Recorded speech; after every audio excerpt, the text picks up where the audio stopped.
இது ஏன் காவிரி பிரச்சனைக்காக தஞ்சையில போயிட்டு விவசாயிகள்கிட்ட காவிரி பிரச்சனை தண்ணி வரல அப்படின்னு பேச போய் அவர் கைதானாரா? மக்களுக்காக போராட போய் கைதானாரா? தரங்கட்ட அரசியல், ஆபாச அரசியலை எப்பவும் முன்னெடுக்கிறதுல திமுக அடிச்சுக்கிறதுக்கு ஆளே கிடையாது.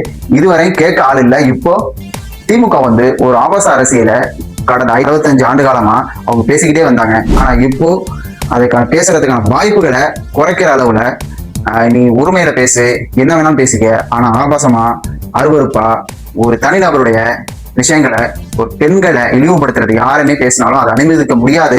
இப்படிப்பட்ட அரசியலை வந்து கையில் எடுக்கும் எந்த கட்சியா இருந்தாலும் சரி, எந்த நபரா இருந்தாலும் சரி, உடனடியாக தண்டனை கொடுக்கப்படும் அப்படிங்கிறது தான் இந்த தமிழக வெற்றி கழக அரசு வந்து சுட்டிக்காட்ட விரும்புறாங்க. உதயநிதி கைது ஆயிருக்காரு அப்படிங்கிற விஷயம் வந்து, அதாவது எனக்கோ இல்ல சோசியல் மீடியா பாக்குற உங்களுக்கோ எல்லோருக்கும் தெரியும் ஏன் கைது பண்ணியிருக்காங்க அவரை அப்படின்னு. ஆனா நம்ம வீட்டுல உள்ள அம்மாவோ அப்பாக்களுக்கோ இல்ல பாட்டிகளுக்கோ அவங்களுக்கெல்லாம் ஏன் உதயநிதியை கைது பண்ணியிருக்காங்க அப்படிங்கிற ஒரு விஷயமும் இப்ப தெரிய வந்திருக்கும். ஏன்னா இந்த அரெஸ்ட் மூலமா டிவிகள்ல அந்த நியூஸ் வந்து பப்ளிஷ் ஆயிருக்கும். அப்படிங்கும் பொழுது எல்லா டிவி நியூஸ் வரும்போது உதயநிதியை ஏப்பா கைது பண்ணாங்க அப்படின்னு எல்லோரும் எல்லாத்தையும் கேட்பாங்க. விஜய் அவர்கள் ஏன் உதயநிதியை வந்து கைது பண்ணணும் அப்படின்னு கேட்பாங்களா? அது என்ன பதில் சொல்லுவாங்க அப்படின்னா, அவர் வந்து இது மாதிரி ஒரு ஆபாசமான வார்த்தையை பற்றி பேசிட்டாரு, அதனாலதான் அவர் கைது பண்ணாங்க. என்ன ஆபாசமான வார்த்தை அப்படின்னா யாருன்னு சொல்ல முடியுமா? அப்படின்னா அப்படிப்பட்ட ஒரு வார்த்தை. இது வந்து திமுக கட்சிக்காரங்களே ஆக்சுவலா பேச முடியாத ஒரு வார்த்தை. இது வந்து ஒரு அம்மாவோ அவங்க பாட்டியோ யாரோ கேட்கறாங்க என்ன வார்த்தை அப்படின்னு கேட்டா அவங்க எடுத்து சொல்ல முடியுமா? அப்படிப்பட்ட வார்த்தை. இததான் ஆக்சுவலா மக்களுக்கு கொண்டு போகிறதுக்கு ஒரே காரணமா தான் இந்த விஷயங்களை செயல்படுத்திருக்காரு சிஎம் விஜய் அவர்கள். அதாவது உதயநிதி ஸ்டாலின் அவருடைய அரஸ்ட இப்படிதான் அவர் கொண்டு போகணும் அப்படின்னு நினைச்சிருக்காரு. ஆக்சுவலா விஜய் அவர்கள் ஒரு விஷயம் ஆக்ஷன் நடந்துச்சு அப்படின்னா அதுக்கு அவருடைய பேச்சு மூலமா ரியாக்ஷன் கொடுக்க மாட்டாரு. அதுக்கு திரும்பவும் ஒரு ஆக்ஷன் மூலமா தான் ரியாக்ஷன் எப்பவுமே கொடுத்துட்டு இருக்காரு. இதுதான் இப்ப உதயநிதி அவருடைய விஷயத்திலே நடந்திருக்கு. ஏன்னா உதயநிதி அவருடைய விஷயத்த எவ்வளவு பேர் என்ன பேசியிருந்தாலும் நிறைய மக்களுக்கு, தமிழக மக்களுக்கு கொஞ்சம் 45 ஏஜுக்கு மேல உள்ளவங்களுக்கு போய் சேர்ந்திருக்கணும் அப்படிங்கிறது ஒரு கேள்விக்குறி. அப்போ விஜய் அவர்களுமே அதை வந்து முன் வந்து பேசுவாருன்னா அவரை திரும்ப அந்த மாதிரி விஷயங்களை அவர் எப்படி பேசுவாரு? அப்போ அவருடைய ஆக்ஷன் மூலமா தான் அந்த விஷயங்களை கொண்டு போய் சேர்ப்பாரு. அந்த விஷயங்கள் மூலமா தான் இப்போ நம்ம ஒரு கைது அப்படிங்கிற நோக்கி போனோம்னா கொஞ்சம் பரபரப்பான சூழ்நிலை ஏற்படும். அப்படிங்கும்போது மீடியா கவரேஜ் நிறைய கிடைக்கும். அப்போ எல்லா மீடியா நியூஸ் சேனல்ஸையும் அது கவரேஜ் ஆகும். அப்படிங்கும்போது எல்லா வீட்டில் உள்ள மக்களுக்கும் போய் சேரும்.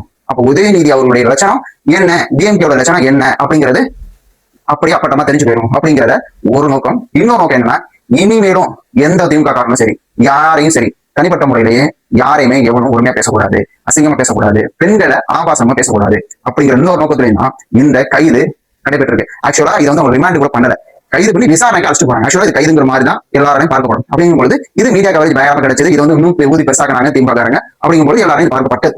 இது ஆக்சுவலா உண்மையான ஒரு விஷயம். ஏன்னா கோர்ட்லேயே சொல்லிட்டாங்க, நாங்க அவரை கைது பண்ணல, கூப்பிட்டு போயிட்டு விசாரிச்சுட்டு எழுதி விட்டுருவோம் அப்படிங்கிற மாதிரியும் யார் சொன்னது? தவைக்க சார்ந்த உள்ள வழக்கறிஞர் எல்லாமே கோர்ட்லேயே சொல்லிட்டாங்க. அப்படி இருக்கையில இந்த விஷயம் இது வந்து நம்ம எல்லாரும் ஒரு பாயிண்ட் ஆஃப்ல இருந்தே பார்க்கக்கூடாது. ஆக்சுவலா ஏன்னா விஜய் அவர்களுடைய பாயிண்ட் ஆஃப்ல இருந்து இந்த விஷயத்தை பார்த்தோம்னா பக்காவா ஒரு விஜய் அவர்களுக்கு ஒரு மைலேஜ் கிடைச்சிருக்கு இதன் மூலமா. ஏன்னா இது இப்ப அவர் ஒரு செயல்படுறது மூலமா ஒரு மாற்றத்தை செட் பண்ணிக்கிட்டே போறாரு. ஆக்சுவலா 65 ஆண்டுகால அரசியல, திராவிட அரசியல்ல என்ன மாற்றம் நடந்திருக்கு அப்படின்னா எந்த மாற்றமும் நடக்கல. ஊழல் பண்றது மட்டும்தான் ஒற்றுமையா இருந்திருக்காங்க. மாத்தி மாத்தி ஊழல் அடிச்சதான் மாற்றமா இருக்கு. அதிமுக இருக்கும்போது அதிமுக அடிப்பாங்க, திமுக இருக்கும் திமுக கூட அடிப்பாங்க. இதுதான் மாற்றமா இருந்திருக்கு. வேற எந்த மாற்றமும் இல்லை. இப்ப இந்த தவைக்க அரசு வந்ததுக்கு அப்புறம் ஊழல் அப்படிங்கிறது குறைஞ்சிருக்கு.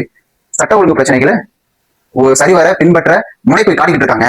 அது மட்டும் இல்லாம யாரெல்லாம் ஆபாசமா ஒரு தனிநபரை இல்ல பெண்களை பத்தி இழிவா பேசுற யாரா இருந்தாலும் நான் சும்மா விட மாட்டேன் அப்படிங்கிறத தன்னுடைய நடைமுறை மூலமா காட்டிக்கிட்டு இருக்காரு. இந்த விஷயங்கள் எல்லாமே தான் உண்மையான மாற்றத்திற்கான அறிகுறிகள். இந்த 3 மாதங்கள்லயே இது மாதிரியான விஷயங்கள் நடந்திருக்கு. அப்படிங்கும் பொழுது இந்த ஒரு வருட காலத்துக்குள்ள எது மாதிரியான விஷயங்கள் நடக்கும்? இப்போ விஜய் அவர்கள் என்ன செட் பண்றாங்க அப்படின்னா, அடுத்த 5 வருஷம் கழிச்சு கூட இந்த தாவை ஆட்சி இல்லாம வேற ஒரு ஆட்சி வருது அப்படின்னா அந்த ஆட்சி எந்த மாதிரியான விஷயங்களை செய்ய போகுது அப்படின்னா, சப்போஸ் இந்த விஜய் ஆட்சி இருக்கும் பொழுது கூட இது மாதிரி எவனும் யாரை பத்தி தப்பா பேச முடியாது, உடனே கைது பண்ணிடுவாரு. உதயநிதி ஸ்டாலின் அவர்களை கைது பண்ணாங்க. இவரும் சுதந்திர போராட்ட தியாகியா சிரிச்சுட்டே போறாரு. இது ஆக்சுவலா அது அவமானமான விஷயம் கிடையாது அவருக்கு. ஏன்னா அவர் பேசின விஷயம் ஊரோட எல்லா மக்களுக்கும் போய் சேர்ந்திருக்கும். என்ன பேசினாலும் என்ன லட்சணமோ அவருடைய விஷயம் தெரிஞ்சிடும். அரசியல் கட்சிகளோட எல்லா பெண்களும் எல்லா தலைவர்களும் இதை ஒருத்தர் கூட அவருடைய விமர்சனத்தை ஏத்துக்கிட்டு பேசல. என்ன விஷயம் சொல்றாங்க அப்படின்னா, இதுக்கெல்லாம் ஏன் கைது பண்றீங்க அப்படிங்கிற மாதிரியா தான் அவங்களோட கேள்விகள் இருக்கு. ஆனா உதயநிதி அவர்களுடைய இந்த பேச்சை வந்து அவங்க எப்போதுமே ஆதரிச்சு பேசல, கண்டாம தான் தெரிஞ்சுக்காங்க.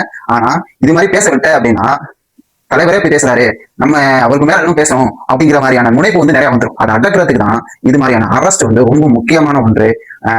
இந்த பேச்சுக்கெல்லாம் டபுள் மீனிங், ட்ரிபிள் மீனிங் இது எல்லாமே எடுத்து எல்லாமே பேசலாம் அப்படிங்கிற மாதிரியான ஒரு விஷயத்த வந்து ஒரு மக்கள் கூட்டத்தில் போயிட்டு எவன் வேணலாம், எவனை பத்தி என்ன வேணாலும் பேசலாம் அப்படிங்கிற மாதிரியான விஷயங்களை வந்து மேற்கோள் காட்டி பேசுறது வந்து ரொம்பவும் சுலபமாயிடும். அதுக்கு ஒரு முற்றுப்புள்ளிக்கிற வகையில தான் இந்த அரெஸ்ட் அமைஞ்சிருக்கு.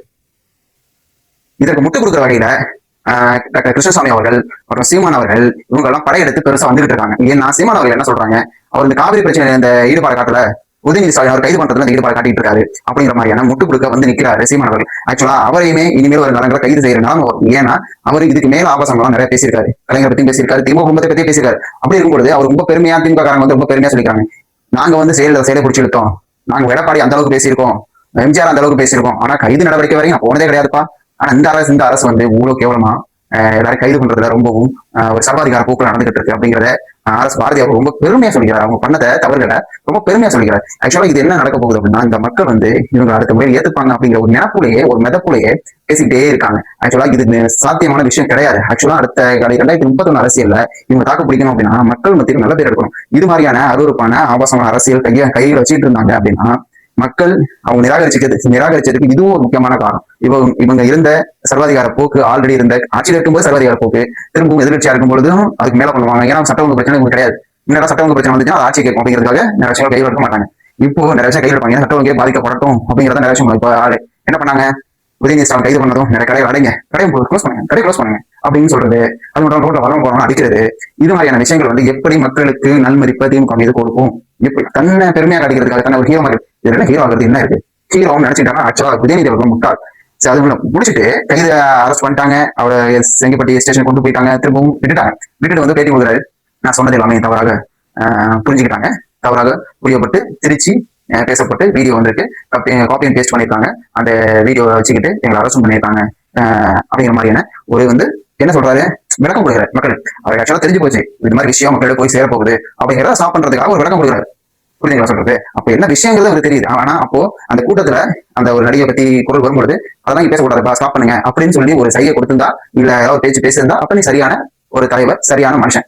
ஆனா அதை என்கரேஜ் பண்ற விதமா அடுத்த வார்த்தை சொல்லி அதையும் தப்புன்னு தெரிஞ்ச பிறகு அதை வந்து கொஞ்சம் ரிஜெக்ட் பண்ணி இது ஏன் பண்ணலாம், இது ஒரு அரசியல் தலைவருக்கான மாண்பா, நீ இல்லாம ஒரு எதிர்கட்சி தலைவராக இருக்கீங்க அப்போ அப்படின்னு பொழுது இது எந்த இடத்துல போய் நிற்கும், இதெல்லாம் மக்கள் எல்லாமே பக்காவா உங்களை ஏத்துப்பாங்கன்னு நீங்க நினைக்கிறீங்களா அப்படின்னா கண்டிப்பா அப்படி நடக்க வாய்ப்பே கிடையாது. நீங்க இந்த லட்சணத்துல அரசியல் பண்ணீங்க அப்படின்னா அடுத்த முறை திமுக இருக்கிற இடத்துல வேற அண்ணாமலை கட்சி அவர்கள் வந்த கட்சியோ இல்ல வேற ஏதாவது சின்ன கட்சியோ வர்றதுக்கான வாய்ப்புகள் இருக்கு. உங்களுடைய இடத்தை ஃபுல்லாவே தூக்கி போட்டுருவாங்க இந்த தமிழக மக்கள். அதனால உங்களுடைய பழைய பால்டாயில் அரசியலை இதுல கொண்டு வராதிங்க. கொண்டு வந்தா உங்களுக்கு கண்டிப்பா ஒரு துளி கூட எடுபடாது.